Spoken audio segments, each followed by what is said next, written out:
She's loud, angry, and doesn't play by their rules. She will never be your old school black Republican. But look at their record. Why would you want her to be? She is Sonnie Johnson, and this is Did She Say That? Welcome to Did She Say That, a Breitbart podcast on Podcast One. I am your host, Sonnie Johnson, and I confess, I have a problem. I leave people dumbfounded and muttering to themselves, did she really just say that? Oh yes, I did. And I have no intention of stopping. So there's only one cure for what ails me. Subscribe to the podcast, people. Give your girl a 5-star rating. Visit Breitbart.com. Make sure you are an informed voter, and we should get along just fine. Let's get ready to mix some conservative intellect with hip-hop culture. I'm back, people! Okay, yes. I know I was down in the mud last week. I know it was a little sad last week. But like I said, you don't stay down. It's all right to admit that you fell down, but you got to refuse to stay down. So we're back this week. High energy, a lot of coffee, and JaVonni sitting in with us the entire show because that is how we roll today. We are going to have some fun, some energy. You ready? You pumped? I'm ready.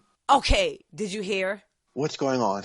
Jay-Z cheated on Beyoncé. Well, first, I have to say that, your intro, could it be any more like phone sex operators? Was that sexy sounding? Did I pull it off? Sonnie has a problem. Oh, yes, she does.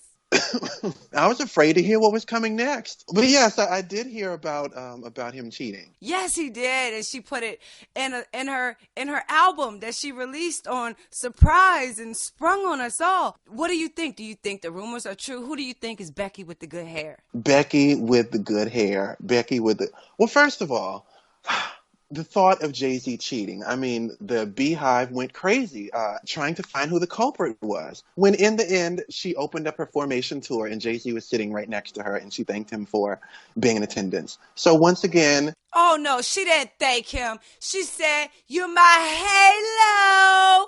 She sang to that man, and then she had him looking up at her like he was about to cry. And all you bitches...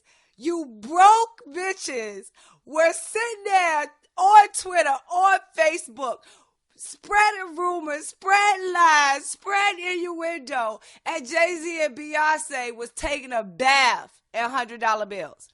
Okay, for the life of me, I'll say it again. Why you are broke and you spend your time talking about millionaires is beyond me. But that's not even where I'm going to go today.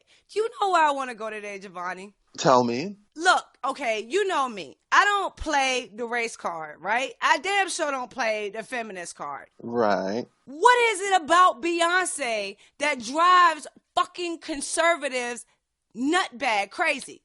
I do not understand for the life of me. First, you have these people who say, you shouldn't let society, you shouldn't let culture raise your kids, right? Right. Down there mad at Beyonce because she's an unfit model for their children. Why the fuck is Beyonce raising your kids? Well, first, let me say this. So you mentioned about her driving people nutbag crazy. What I will tell you is I know it does drive Beyonce nutbag crazy. Remember her song that she had, Ego, where she sang about her husband's penis being too big and too wide, it won't fit. That was his love. That wasn't about his penis. That was about his love. Of course it was.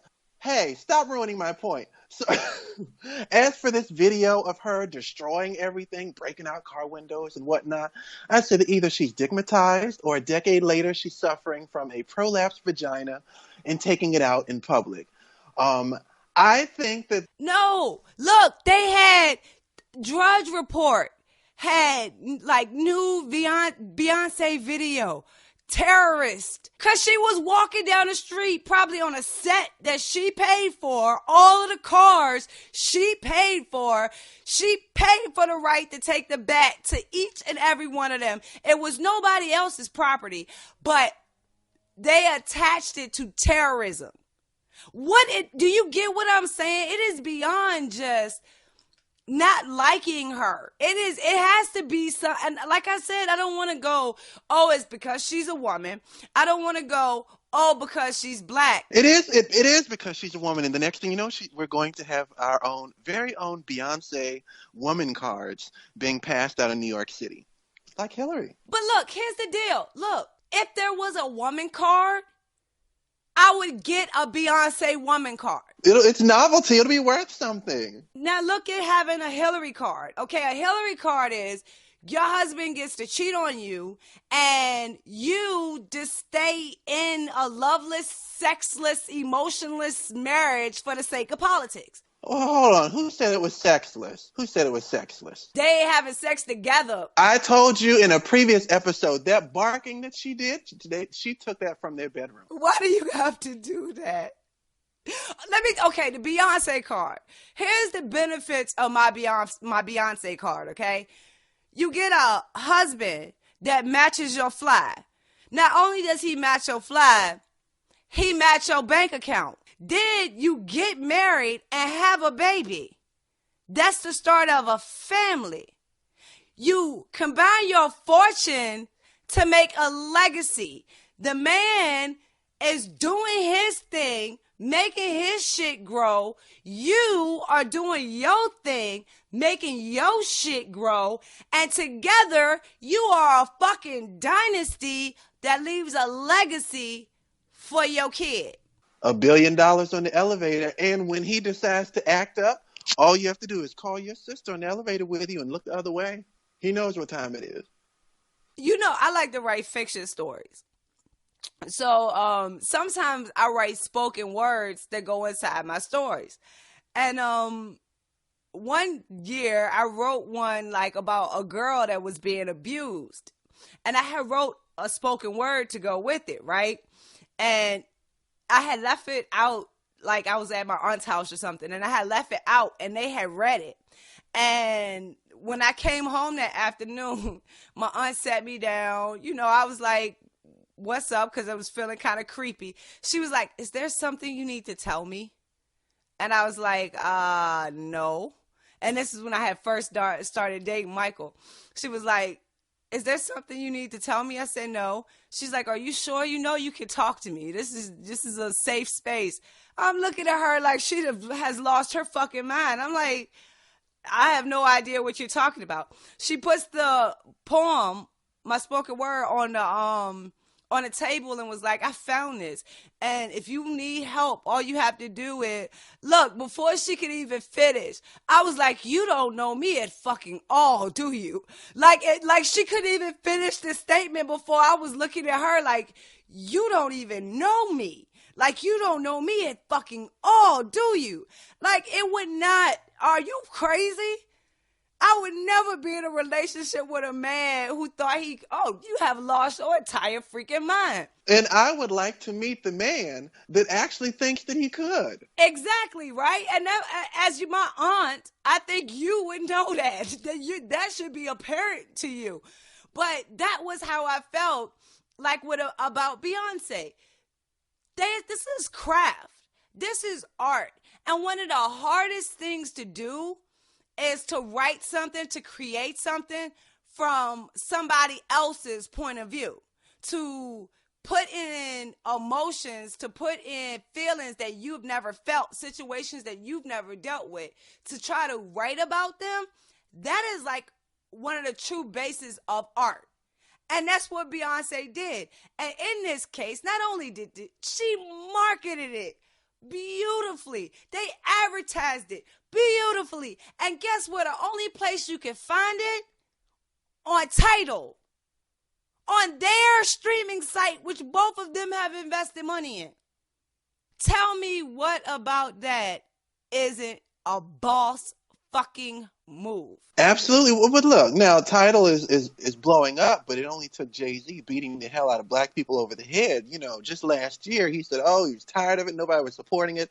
He said, but you people want to chase after the Asian and white dollar, listening to Apple Music and all of that. So I'm glad to see that it's taking off. Okay. I got that audio and we are going to dissect that. We're going to dissect that one day when he went off at his title. Because I woke up and he just went off at like all these white corporations. Dude. No, he didn't go off. He asked a legitimate question. He was like... He did. He was like, okay, it's a problem for me owning a company that charges... Basically, the problem is you participating in capitalism.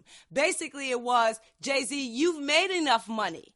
Now you should do this shit for us for free so you could be down for the cause. You shouldn't try to compete and be as big as the white guys and as mobile as the... No. Give us... You're supposed to throw us a bone. You're supposed to throw us a bone. Like what they're really pissed at, and this is what we're going to talk about in the third segment, what they're really, really pissed at is that he's participating in capitalism. It's not the fact that And it's evil. He wants to achieve, he wants to leave legacies. And he said this his entire career, through his entire music. If you listen to his music from beginning to end, it's about showing black people how to build a legacy. You know, how to get out of the shit we were taught and get to something better. And look at it. Look at him. And he got Beyoncé on his arm. Like, conservatives, what more do you want? They're a married couple that created an empire, both of them from basically nothing. And they're doing a damn thing. They probably pay more in taxes that come on, what fucking more do you want from these people? What more do they have to show you that they are capitalists in every fucking sense of the word conservatives? But wait till Bill O'Reilly gets to see Lemonade. Because he went on about a 2-week rant during her last album. He says, why was she out here and talking about having sex in the back of limousines? Well, sir, she was doing such with her husband. We gonna end it on this. Thank you. We gonna end it on this. This is my public service announcement. Dear young girls, I'm not gonna lie to you and say sex doesn't feel good. Because it does. What doesn't feel good is being treated like a dog, abused, left, not called back. All of that shit that comes with the one night stands, that shit is unnecessary. Get your Beyoncé female card and get a fucking husband. Once you get a husband, that is not the time for you to lose your sexy. That is the time you should be getting your sexy. You should develop it, refine it, freak it out with your husband until you become the biggest freaky freak you can become with your damn husband. That's the benefits of a Beyoncé card. Don't let them bitches lie to you and tell you a one night stand is better than having a monogamous relationship with one motherfucking person that will walk through fire with you and you can be a freak with them. That's my public service announcement, and we'll be back for segment 2 in just a few moments. Pricing information is great and necessary, but there's more to car buying than just price. There's the actual buying experience. And to enjoy a better one, you have to go to a True Car certified dealer. They are there to help you find the car you want, and they are what make True Car unique. With True Car, you can connect with a local certified dealer of your choosing so you can lock in guaranteed savings off MSRP and enjoy a better buying experience. True Car customers are more likely to enjoy a faster buying process when they connect with a True Car certified dealer. Over 2 million cars have been sold to True Car users by the True Car Certified Dealer Network, and there are over 11,000 True Car certified dealers nationwide. You will work directly with a True Car certified dealer contact, and True Car users save an average of $3,279 off MSRP. And using the True Car website or the True Car app, you can easily find the car you want. So when you're ready to buy a new or used car, visit TrueCar.com or download the True Car app to enjoy a better car buying experience. Some features are not available in all states. Now, back to Did She Say That with Sonnie Johnson. I am your host, Sonnie Johnson, and we have JaVonni with us again. What's up, JaVonni? Hi. All right, you can find us on social media. You can find me Twitter, Facebook, at Sonnie Johnson. Just use my name, SONNIE, and JaVonni. Twitter, at Vonnie Media Mogul, and Facebook, JaVonni Brustow. All right, cool. So find us there, and we'll respond to everyone, and we like to say hi, and don't be surprised when you get a snarky ass remark, because if you listen to this show, that's what the fuck we do. All right, JaVonni, your turn. Take over, bro. All right, this is definitely an interesting time in the Republican Party. If ever the term "the gloves are off" applied more, it would be this present time. First, I have to say that as a journalist, this presidential election is Christmas. I couldn't ask for better material. From elected officials calling each other bitches to a vaudeville singing Carly Fiorina, I almost climaxed at the polls this week. Hold on, wait. Let's actually hear that. I mean, come on, let's hear that. I know two girls that I just adore. I'm so happy I can see them more. 'Cause we travel on the bus all day. We get to play. I won't bore you with any more of the song. Isn't she fucking fabulous? That was amazing. Like, Carly took all the advice about her personality, her appearance, well, minus her face, and she did speak on the quote unquote work done well in regards to Ted Cruz's campaign. Wait a minute, why are we even talking about Carly Fiorina? Well, as you know, Ted Cruz decided to pick her as his vice presidential running mate, even though he stands practically no chance of getting the nomination. He's in third place now. Wait a minute, JaVonni. I'm having a slow day. How are you losing and pick a vice presidential candidate? Shouldn't you focus your attention on winning? No, Sonnie, you've known me for years, okay? And even though I stand no chance of getting the Republican nomination, I'm thinking about picking my own vice presidential candidate. And I'm even thinking about asking to apply for Secret Service protection. If Casey got it, you can get it. I think I can. I'll take my chances. I have about as good of chances as Ted Cruz does right now. But Fiorina singing, like, that was awesome. That was not awesome. That was awesome. Look, I know you said you cut it off before afterwards. Look, JaVonni, behind closed doors, I like to twerk. That's behind closed doors. You will never fucking catch me on video twerking. My skinny ass, it looks funny. You don't do certain shit. And like, she started off like I'm a badass. Be a badass. If you want to sing the Cruz Kids, do that shit on the bus. You don't do it when you are announcing that you are running for the loser's vice president's pick. Like, that was not the moment to do that. American Idol might be over, but she said, I don't give a damn. I am still auditioning to America. And I'm going to use this speech, running for vice president, as my point in time for that. I loved it. I closed my eyes and I thought I saw Renee Zellweger from Chicago. Do you know what was even weirder than Carly singing? Did you see when she smiled during the press conference? Like, she actually, like, thought in her mind, here's a good place to smile. You can see it. You can see. Oh, there you are being sexist. Are you talking about her face? Well, yes. In this case, I am talking about her face. But I'm not doing it.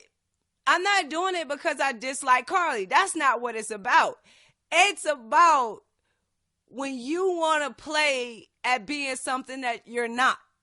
And I don't like people that do that. I don't give a fuck whether you're a progressive. I don't care if I don't care where you are if you're non-political. I hate people who cannot remain themselves, especially under pressure. Like, if you're going to be an ass, be an ass. If you're going to be a bitch, be a bitch. Own it. Work with it. Love it. But don't try to convince me you're something you're not. Listen, after she sang, I was like, this speech cannot be any better. Like, that That was the presidential money shot. I mean, I wanted to come out next and say, hey, America, get your towels and socks. It's over. There's nothing left. Do you know what that is? What? That is what you are reduced to when you start fighting Donald Trump. That's it. Like, it's like, that is what you have been reduced to. What? Like, you had to know that Rubio felt that. Rubio felt that as soon as he started going on and trying to match Trump with insults. And he was like, damn it. Like, this is the effect of when you go up against Trump and you think you're going to come out unscathed. And it's, I don't know. Good luck, Carly. Carly. Good luck, sister. Good luck. But I told you before that I actually love Carly Fiorina. I used to read Washington Business Journal in high school. I was a little bit of a nerd. So I knew of her record. I mean, I saw her covered during the demise of Compaq when they did that merger, listed as one of the worst in America, which is the other issue with pulling Carly. She's kind of good on paper, until you kind of pull some of her business decisions. When she ran against Barbara Boxer in the Senate, she said that on Twitter during the speech that I hope that her merger, this recent merger, goes much better than her last. And this is what I have to say to that. Well played, Miss Boxer. Well played. But even though they're guaranteed to lose, I'm pretty sure their campaign's going to go better than Barbara Boxer's acting career. She was a Murphy Brown, Curb Your Enthusiasm. Barbara, you might be a U.S. senator, but America has spoken. You have a made-for-radio face, so stick to what you're good at. I talked about Carly's face, and you talked about Barbara Boxer's face. Both of us are over our limit of microaggressions for the day. Please direct all complaints to JaVonni. Moving on, in a closed-door speech at Stanford University, House Speaker John Boehner called Ted Cruz a miserable son of a bitch and Lucifer in the flesh. Ted Cruz responded saying that perhaps Boehner was auditioning to be Trump's running mate. What I like the best about politics is that when this election is over, we're all going to be working together anyway. It's like revenge sex. The more you speak ill of each other, the better the end result. And, Ted Cruz isn't exactly the manliest of men, so I could see him in the bathroom doing one of those Senator Larry Craig foot-tapping scenarios anyway. They're going to be getting it on in January anyway. So, let the fighting go on. Let the fighting continue. Rafael Cruz thinks that God handpicked Ted Cruz. And Glenn Beck thinks that Ted Cruz walks on water. John Boehner thinks that Ted Cruz is Lucifer. Like, do you people understand he is a man? He is a man. Like, he does not have the Constitution stitched into his kidney. And if you somehow don't elect him president and his kidney fails, the entire fucking country's bad aura and chakras will fall out of line. Like, it's like... That is the biggest thing next to his name. But even with that, I get it with the shutdown. And this is what I go back to about people not being who the fuck they are. Because Ted Cruz wanted to shut down government. How can one person shut down all of government? That wasn't Ted Cruz's purpose, and that didn't... Bullshit! We all sat and we watched. Some of us cheered. Some of us remembered the fact that during that process, when government was shut down, this shit still worked. Everything was still fine. And we could have cut all of the unnecessary shit that didn't affect government while we were going through that phase. And that's what Ted Cruz did for us. To now say you didn't do that, that wasn't your purpose because it looks politically expedient. That's the bullshit I'm talking about. I would have respected you more to say, yes, I shut it down because it needed to be shut down because we have an overblown government. Our debt is out of fucking control. And if nobody else will do it, then I will fucking do it. When Ted Cruz was that man, That's the one I wanted to vote for. The one that's backing away from it politically now, I'm sorry, it's just not it. And why? But I bet you don't hold Trump to that saying. No, I don't. You know why? Because Trump is not a politician. He hasn't been trained since he was 17 to do this. And trust and believe, the only reason that Ted Cruz is as squeaky as he is because he's been planning this, to be in this spot, to be in this position of running for president since he was 17, 18 years old, and he has lived his life accordingly. Not to say that anything is wrong with that, but most of us, that's not how we live. We make mistakes. We fall down. We don't make decisions based on one day running for office. We make decisions based on life. I'm sorry, I went off. Can I just state that's okay. That's the thing that I like about him the most. Again, he started early. I mean, remember the video of him in college where he said that he had ambitions of running the world or taking over the world? Do you remember that? I always tell people, any of my friends, that if you intend on running for office, if the thought pops into your head that there's the possibility, then you need to live your life from that moment on knowing that is what you're going to do, because all this stuff is going to be dug up. That's the thing that gives people like me hope with Donald Trump, because I said I would never run for office. But then you see him running for office and you like, wait a minute. Yeah, I've said some shit. Yeah, I've done some shit. But if he can do it, then it gives you hope that you can too. That to those who have the polished, squeaky shoes. And that it's not just relegated to the political class, to those who have had those ambitions, again, since 17. Because that is pretty hard. And I'm very tough on my friends, the ones who want to be in public office, every time they do something stupid. I thought you said you wanted to run for office. What the fuck are you doing? Put the drink down. Stop stumbling outside before someone takes a picture. All right. So GQ is picking on Melania Trump. They allegedly dug up a half-brother, she alleges, that they allege she has, and found an anonymous source also calling her a quote-unquote bimbo trophy wife, or whatever their words were. But I'll tell you this. As far as the looks department goes, one thing she will not have to worry about is her husband cheating on her like Ted Cruz. Now, I said it. But seriously, this woman, she escaped socialism. She embraces capitalism. She's had an extraordinary career as a model, speaks 5 languages, and Republicans have a problem with this. Why? For those who are talking about her? Because she's sexy. Thank you for acknowledging the obvious. Okay, it is a certain definition of sexy. And this is, all right, I'm going to go biblical for a minute. Jesus said, even if you think about it in your mind, it's still the same as sin.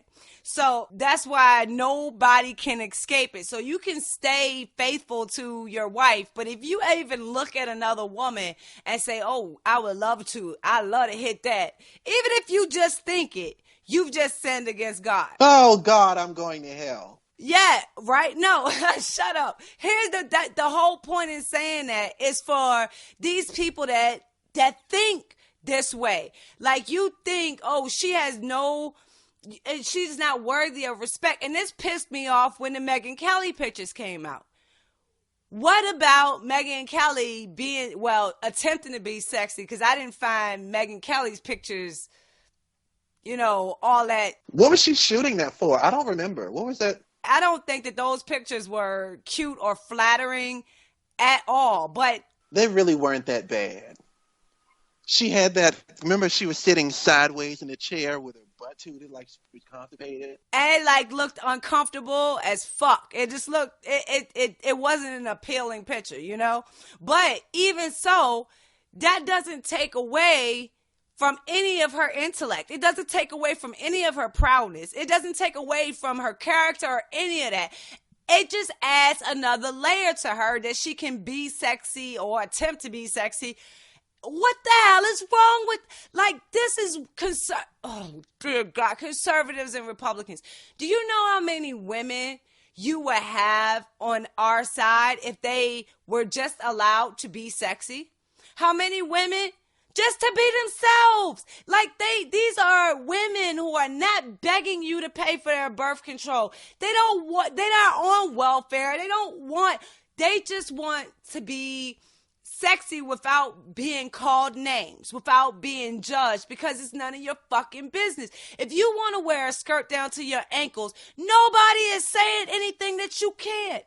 But if I want to wear a skirt that comes 3/4 up my thigh and I can't bend over, that's my fucking business. But it doesn't change the fact that I am a right-wing nut job. Well, Sonnie, your speaker fees might go up if you do that. Look, it's one of the reasons why I don't change my pictures on Facebook and Twitter. If you notice, my pictures have been the same for years, because I don't want you looking at all of this goody goodness. I want you to actually be listening to what the hell I'm trying to say. And there's only one experience that I go outside of that, and that's when I do red eye and I'm sitting in the leg chair.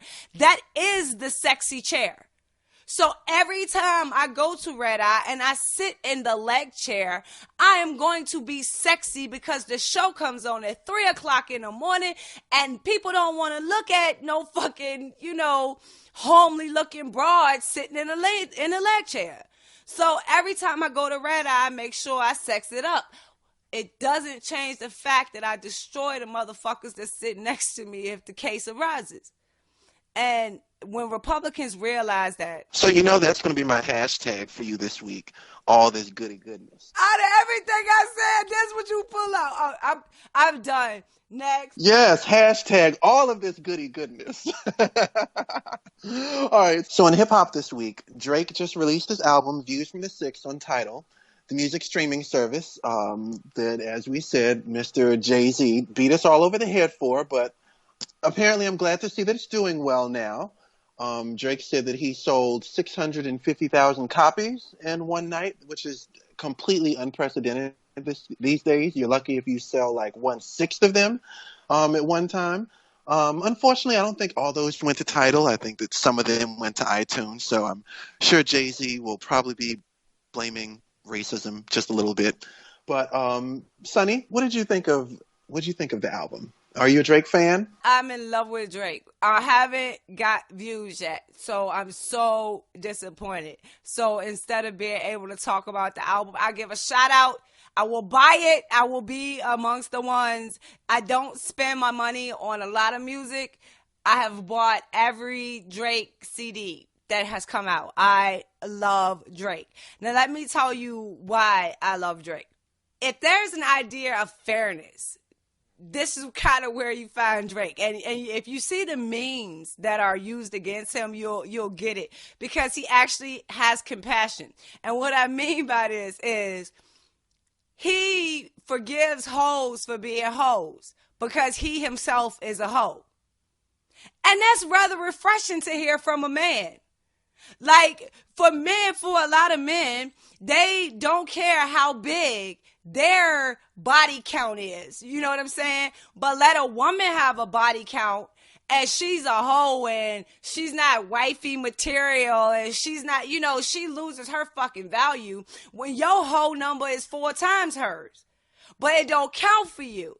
And so Drake is coming into this generation of, he's the best thing for the feminists, because he's actually telling men, if you're going to be a hoe, if you're going to put yourself in position where you're dealing with hoes, then at least understand that you a fucking hoe too. So you can see each other equally. And that's some fair shit yet again about being who the fuck you are. And understand, and people will get mad at me. And I think I've told you this before. Do you know my favorite kind of hoe? Do you have a favorite? Do tell. I like honest hoes. It goes back to Harlem Nights. Della. Or Harlem Nights. It's I'm an honest hoe and all my hoes is honest hoes. That's my favorite kind of hoe. And I told my husband this, and it tickled him pink. I said, once a woman tells me she's a hoe, I could be friends with her because she knows that she's a hoe. But it also gives me the opportunity to guard myself against her hoish behavior. So, no, you don't get to stay in my house when I'm not here around my husband because you a hoe. And no, I'm not going to a party with you where you drive because you're probably going to want to follow some nigga somewhere and hoe. And I'm not going with you. So no, I will drive myself. I'm not riding with you, you know? You are a hoe, so don't get offended when I clean the toilets after you leave my house. You are a hoe. Now, it doesn't mean I don't love you and me and you can't be friends, but I do have to guard myself against your whorishness. It's nothing wrong with that. That's honesty. That's a love and take, give and give relationship. Ladies and gentlemen, Sonnie Johnson, shut JaVonni. I shut JaVonni up. I didn't see that coming. Is it true? I learned that very, very, very young. And with Lil' Kim, oh my God, Lil' Kim. We didn't even talk about Lil' Kim. What happened to Lil' Kim?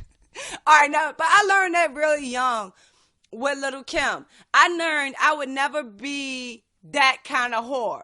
And like she'll tell you, I'm a whore. Shit, that's fine. I'm good with mine.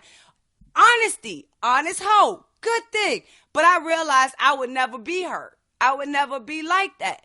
But I have respect for the people who know that they are and stand on it. Yet again, I like to bring up the modern day Amber Rose. I'm a hoe, I know I'm a hoe, and hey, so what? Fuck you. Slut walk. Let's go, hoes.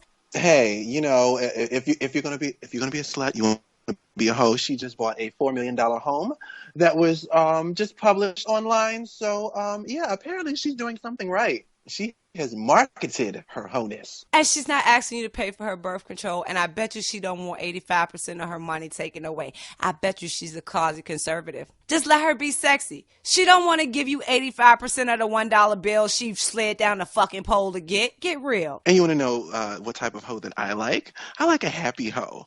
She's happy with herself, with her looks, with her life. She's making money on television right now.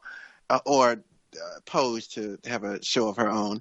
But Lil' Kim has stated several times over that she's been with all of these men who have basically talked about her looks, and she said that she never felt confident. So though she also might have some money, she struggled in the relationship department. And her face, she has a new one for about each of the last 20 years. So she is not a happy hoe. Here's the thing. They say we are underrepresented, that we don't have women of black beauty. Lil' Kim was one of those women.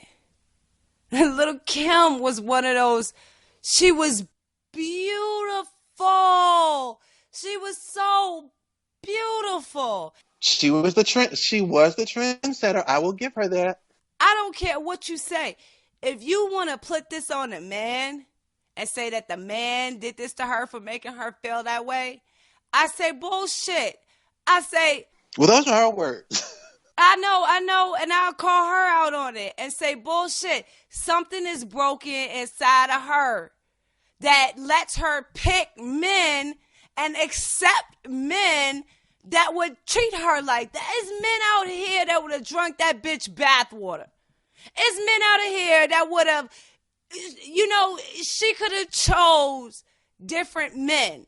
And if she would have realized whatever it was inside of her that was so broken. And I'm not trying to be judgmental because I know, sisters, I listen to you. I hear you. I see the relationships and the problems, and I get it. But good gracious, we do have some power in this. We do get choices. We do have decisions.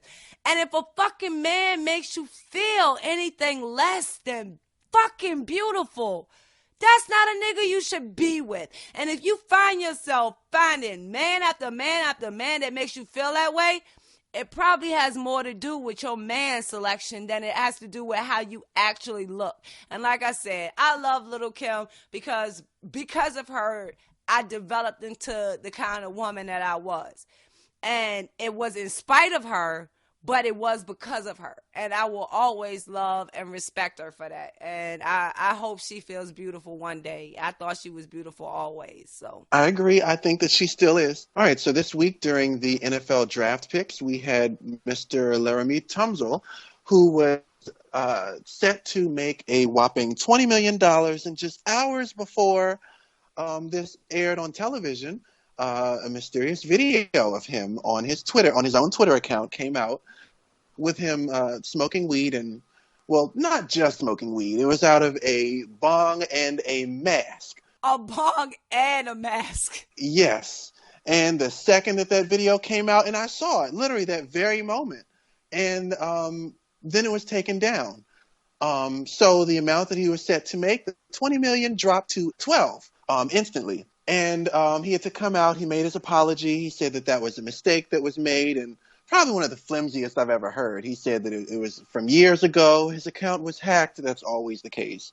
And he blamed his stepfather. Of all the people, like, he took it even further. He blames his stepfather. Him and his stepdad have been in court before. The guy said that he beat him up. The stepfather denies it.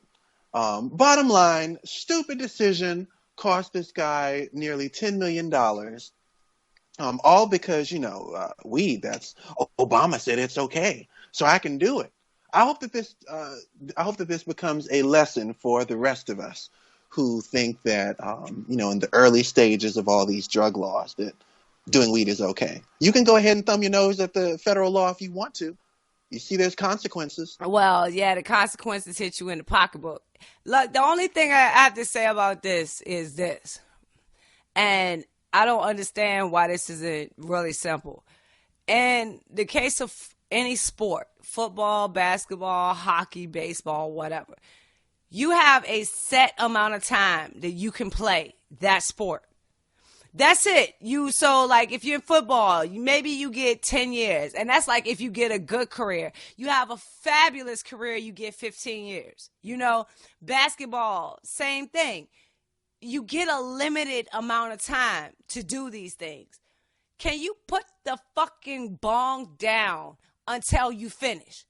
Just put the shit down until you finish. Once you finish, smoke all the fucking weed you want. I don't give a damn. I'm not going to even give you an excuse to not record yourself. Stop. I was saying that I don't condone drug use, but at the same time, don't record yourself friggin' doing it. Yeah, and I won't even let him get past the recording of it.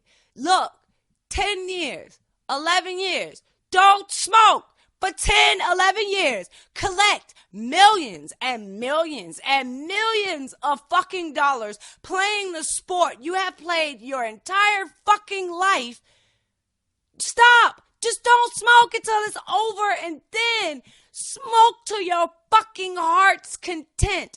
Like, it is ridiculous to me. It's not like you have 60 years.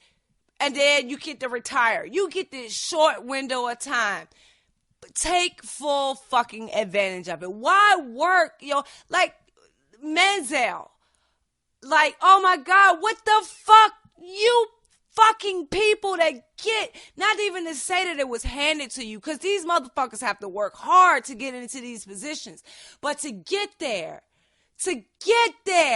and just to say, fuck it, and just to say screw it instead of sucking it up for the time period that you have and being something in that time period. And then when you finish, go do whatever you want to fucking do. But just, good gosh, people, God gives us all a gift. When you find a blessing of getting that gift, don't fuck it up. Look, I got to end on that because we ate up a lot of time. We're coming back, third segment, me and JaVonni. All right. You all know I talk a lot about current events on my show, but have you listened to Reasonable Doubt with Adam Carolla and lawyer Mark Garagos? The show discusses a lot of fascinating law cases that are happening in current events. Mark and Adam recently talked about the current state of the Republican Party, as well as the delegate election system that's currently in place. So make sure to listen at podcastone.com or download the free Podcast One app. And while you're there, I just wanted to remind you all that there are now 2 ways to listen to all the great Podcast One podcasts. You can access all the past episodes of so many shows with Podcast One Premium. You can even write for the fan blog and send questions in the AMA or Ask Me Anything section. It's just 14 cents a day, and it'll buy you 2 years of all the podcasts you could possibly want. Plus, you get a $50 gift card, so it's like getting a year free. So go to podcastone.com/premium to sign up. It's time for another Sonnyism. Used to violence, I'm worried in silence. Here once again is Sonnie Johnson. Welcome back to Did She Say That? I am Sonnie, and JaVonni is still here. I've kidnapped him. I love being kidnapped by Sonnie. All right, so let's see. What are we going to do? Capitalism.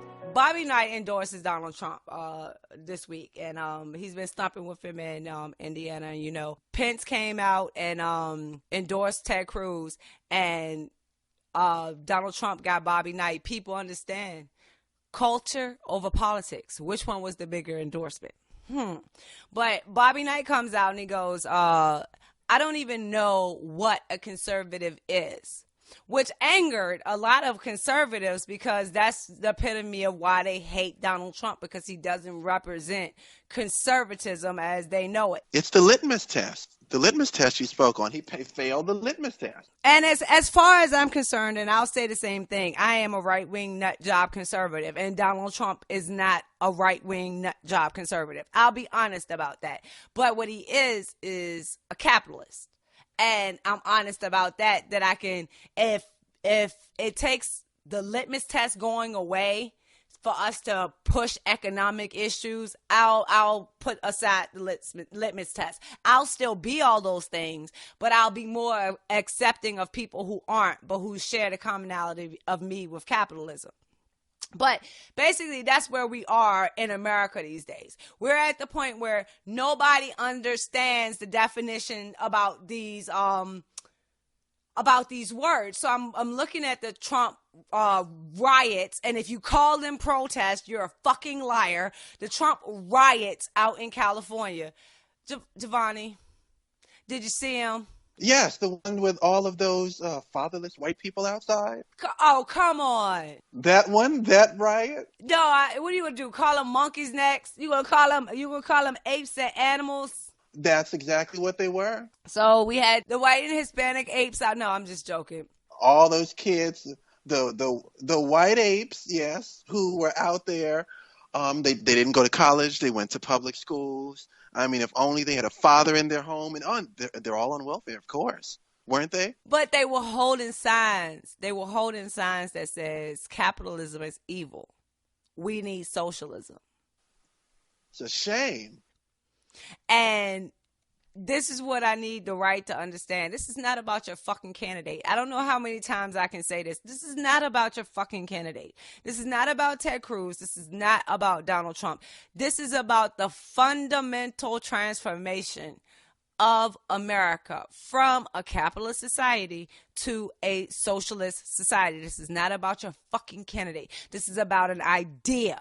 Now, do notice that they had F capitalism signs out there and not F Trump this time. So at least they've improved some. You're right. It's not about him. No, because what they're doing, and like I said, the whole thing, what they look at Trump, they see capitalism.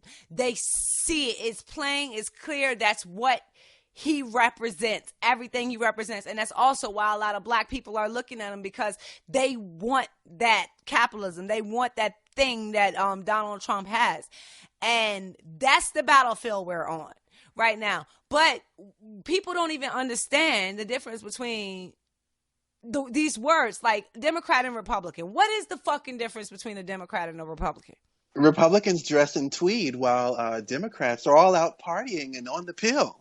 That's the fun side. Like, basically, that's what it's broken down to. You have the prudes on one side and you have the cool kids on the other side. It's like a 80s college dorm movie or something, you know? Nancy Reagan versus a twerking Michelle Obama. We don't even know now. Both of them like big government. The only difference is they want their side in charge of the big government. That's the only difference between a Democrat and a Republican, basically, at this point.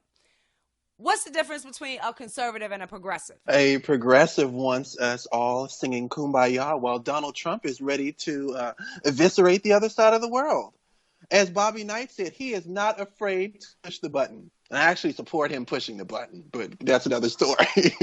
Have you ever asked the progressive what they're progressing towards? They have no idea. Nobody knows. I've always said to conservatives, the idea is you want to conserve what the founding fathers gave us, what the founding fathers left us. That's a big gap. What most people hear when they think of conservatism today is you want to conserve the current situation as it exists. And I've stated numerous times, I don't want to conserve the America that I grew up in, because I grew up in progressive America. So I don't want that to be conserved. That's not what the founding fathers promised us, even though that is currently what's in play and what's in position in a lot of the urban cities right now. I don't want to conserve that. So even the terms that we have now, whether you are progressive, what the fuck are you progressing towards? Well, fairness, equality, the destruction of white privilege, and all of this shit are what you think you're progressing towards. All women get a Hillary card. What the fuck are you progressing towards? I have yet to hear a solid and coherent answer about what it is progressives are actually, what's their goal? What are you trying to reach? Because there's always something new. Once they get one step, they always want something different. So even in that arena, trying to pin them down and actually tell you what a progressive is damn near impossible. But here's what we want to stick with. What is the difference between capitalism and socialism? So I decided to give simple definitions for them, okay? I could give you the textbook definitions. You can go ahead, say screw that, because you're going to stick with your preconceived notions anyway. But what I'm going to say is capitalism is you make it, you take it. It's like one of the simplest things you learn once you first get on the playground and you start playing basketball. You learn to play horse and you learn to play make it, take it. You shoot the ball, you make it, you get another shot. No, but Sonnie, that is so unfair. That is so on the side of white America and white privilege. How dare you even insist such? Basic capitalism. You make the money, you take the money, you reinvest the money, you take the money, you keep the circle going, building legacy, building profit. That's basic capitalism. Other side of the coin is socialism, which is free based on fair. I could give you other textbook definitions, but I'm going to say free based on fair. So in this scenario, JaVonni, guess how this works? Okay. In this scenario, I am queen, and I rule over all that I survey, and I get to decide what is fair. Excuse me, I have a problem. Why does the queen have to be a woman? I think that is unfair to gender-neutral people. Come on, Sonnie, you got to be more thoughtful. No, I don't. I'm the queen. Understand, position, power, rank. I don't have to do shit I don't want to do. That's one of the beauties of living under systems like socialism and communism. You don't get to make those stupid ass arguments unless the queen says that they can be made. And on my show, they're not going to be made. See how this works? Everybody loves it when it's only the free shit. When you're talking about free college, you love it. When you're talking about free housing or free birth control, it sounds really fucking good. Look at the other side of the coin. Somebody has to decide what the fuck is fair. So, who decides that white people get to live in beachfront properties and black people get to live in ghettos? Who says that shit is fair? Now, there's even capitalism within socialism. Melania Trump said that her dad got a job in government, in a socialist government, just so that he could ask for favors and make a little more money so that he could do better. All money on the side, etc. That's the issue. That's the thing. Who the fuck gets the crony socialism? No, that's not crony socialism. That's socialism. That's how it works. Like, if you have the big pot in the middle, I love this. Okay, most niggas in the hood. Okay, I said that word. I got a little blackish real quick. Hold on. Let me rephrase. Most dudes in the hood basically stick in like a 5-person group. You might see larger groups, but for the most part, the nucleus of a group is 4 to 5 people. Those 4 to 5 people are the ones who do everything together. These are the 4 to 5 people you will trust with your life. And you might have more friends, but you don't tell them everything. You don't trust them with everything. It's basically these 4 or 5 people. So I love using this example. Why do I feel like this is a Kim Kardashian story coming? Carry on. No, it's an intelligent story, so it has nothing to do with Kim Kardashian. You take the 5 people, right? The 5 people of this group. So you say, we go ride together. We go die together. It's the 5 of us. That's how we go roll. We're going to make sure all of us always stay evil. We stay level. We stay good. We stay, friends, boys, whatever. So you have one of them that goes out and starts selling real estate. You have another that becomes a doctor. You have another that becomes a lawyer. You have one that becomes a drug addict. And you have one that just likes to sleep around and live off of women. Now, you take those 5 guys and you say each one of you has to put your salary into a pot. And we're going to split it up evenly amongst us so that each of us has the same amount. How long would that group of 4 to 5 guys last? Somebody might end up missing. No, it would immediately be like, dude, you lost your fucking mind. You my boy and everything, but shit don't work like that. Nigga, I help you. How can I help you get the fuck off drugs? How can I help you get a job and get into some shit how can I help you? And then you got That's why I said it. They may agree to it, but, 1 or 2 might be plucked off. No, because then that again comes to who decides what's fair. See, the ones who went out and sold real estate, the one who worked his ass off to become a doctor, they're like, that shit isn't fair because I work hard. You don't do shit. Why would you be taking any of my money from me? Why? And then you have on the other side where the drug addict or the dude that just lives off of women, they're like, it's not fair. You got this and you have a nice house and you have a nice car. Why can't I have one? Gee, Sonnie, I told you before the show about trying to be a smart Negro. Keep it up. I have yet to tell that story in a group of dudes where they don't start looking at each other. They start looking at each other like, wait, would I put my money in a pot with him? Hell no. Because most of them, you put it like this, right? I have a cousin, and I love my cousin to death. But she has expensive taste. She likes expensive shit. Okay? So you give me and her the same amount of money. She is going to give us $100. She's going to have a shirt that she bought for $97 because the other 3 cents, you know what I'm saying? She's going to get as close to that fucking $100 to buy that fucking shirt as she possibly can. Now, me, on the other hand, I will walk out with 3 pair of jeans, 2 shirts, and some underwear because that's how I shop. It will never be even. It will never be fair because all of us have different tastes, different standards. And the point when you get it, when you basing your whole political system on what the fuck is fair, you forget you don't get to decide. And dear black people who think that white privilege exists, dear black people that think that America has been here to do nothing more than put its boot on a neck of black people. When you have socialism and you have motherfuckers deciding what is fair, do you think it's going to be a black person making those decisions? Do you think what the fuck is actually fair for you is even going to play into the fucking equation? You know it's not. You know it's not. So what the fuck are you progressing towards? What's up? You don't got nothing for that one? I think she did it again. Shut me up. Well, good, because we're running out of time anyway. This is This She Say That, a Breitbart podcast on Podcast One. I am your host, Sonnie Johnson. I'm back, full of energy, full of fire and passion and my goody goodness. Yes, I am. Make sure you turn in next week. Thank you, JaVonni. I love you, babe. You're welcome. Love you too. All right, next week, y'all.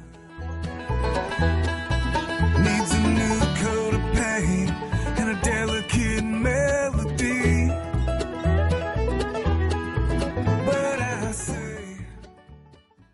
Stay tuned for 60-second AP News headlines.